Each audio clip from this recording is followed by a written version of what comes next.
Est-ce que M. Alamain Al-Faki serait présent dans la salle, ainsi que M. Kojodvi, Lodonou et Klouboko? S'ils sont présents dans la salle, s'ils peuvent venir, puisqu'ils doivent intervenir dans cette session. Je vois qu'ils ne sont pas là, donc compte tenu des contraintes horaires et des sessions qui se succèdent, on me demande de commencer. Et donc je vais me livrer à cet exercice faisant fonction de modérateur, puisque c'est la tâche qui m'a été assignée, mais également de présidente de cette session, puisque la présidente de la Cour de cassation du Burkina Faso, qui devait remplir son rôle, a dû s'absenter. Alors, la session qui commence ce matin a pour thème l'évolution de l'indépendance du pouvoir judiciaire dans un monde en mutation. En ce début de troisième et dernière journée de cette si importante manifestation internationale, nous ne pouvons que réaffirmer ensemble que l'accès à une justice indépendante, à un juge impartial, est un des droits fondamentaux de l'homme, et on l'a vu depuis 3 jours, universellement reconnu.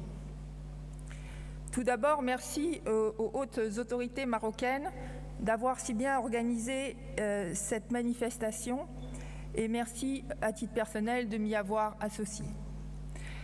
Je ne doute pas que ce soir, à l'heure du bilan, chacun parlera d'un véritable succès.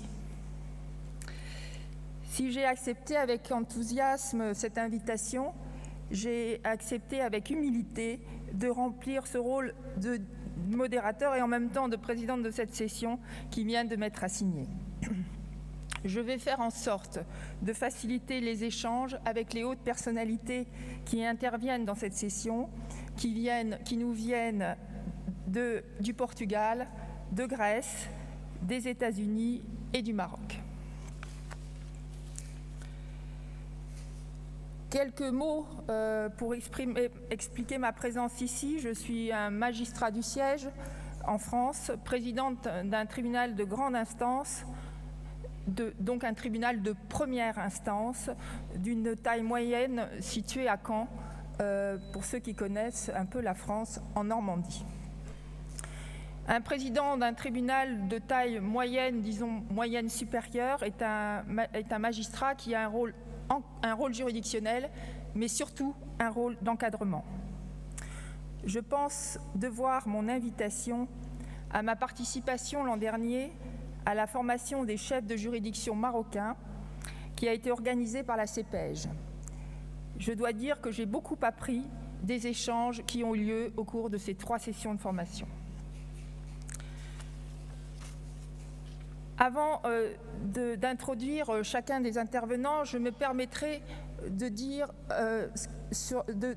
d'indiquer que l'indépendance du juge, l'indépendance de la justice, n'est pas un cadeau fait par un État à une corporation dont finalement chacun se méfierait. Garantir l'accès à un juge indépendant, c'est établir un lien de confiance entre la justice et les citoyens. C'est assurer pour un État une justice forte, efficace, dont les décisions sont reconnues et exécutées. C'est la base d'un État stable. Mais cette indépendance, dont je disais que ce n'était pas forcément un cadeau fait aux juges, cette indépendance oblige aussi le juge, et ça sera le thème de la session suivante. Mais je voudrais en dire un mot, parce qu'en dehors des influences externes dont un État de droit doit protéger ses juges, le juge lui-même doit se protéger de ses influences internes. Il doit savoir s'affranchir de ses propres croyances, de ses inclinaisons premières, pour être à même d'entendre, en toute indépendance, les causes qui lui seront exposées. Alors ce matin, l'indépendance du pouvoir judiciaire, vue sous le prisme de l'évolution de la société, nous oblige à réfléchir.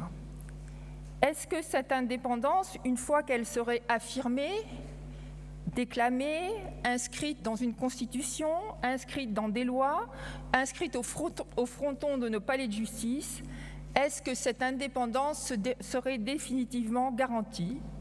Ou, c'est les questions qu'on va poser ce matin, au contraire, serait-elle mise en danger par un monde en permanente évolution?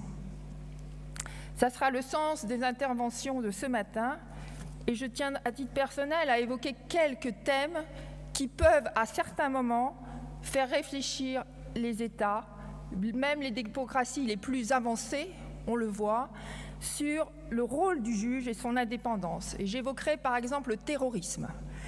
Est-ce que les États n'ont pas tendance à se replier sur eux dans un réflexe sécuritaire et de cette façon essayer de faire échapper aux juges un contentieux et des difficultés qui leur apparaissent peut-être dépasser le rôle du juge? Mais c'est aussi le cas de tous ces échanges économiques dans un monde, dans la mondialisation des échanges. Est-ce qu'un juge est suffisamment armé? Est-ce qu'un juge indépendant est suffisamment armé pour pouvoir connaître de ses affaires? C'est également le cas des progrès scientifiques. Est-ce qu'on peut laisser un juge appliquer certaines règles qui risquent de ralentir l'évolution?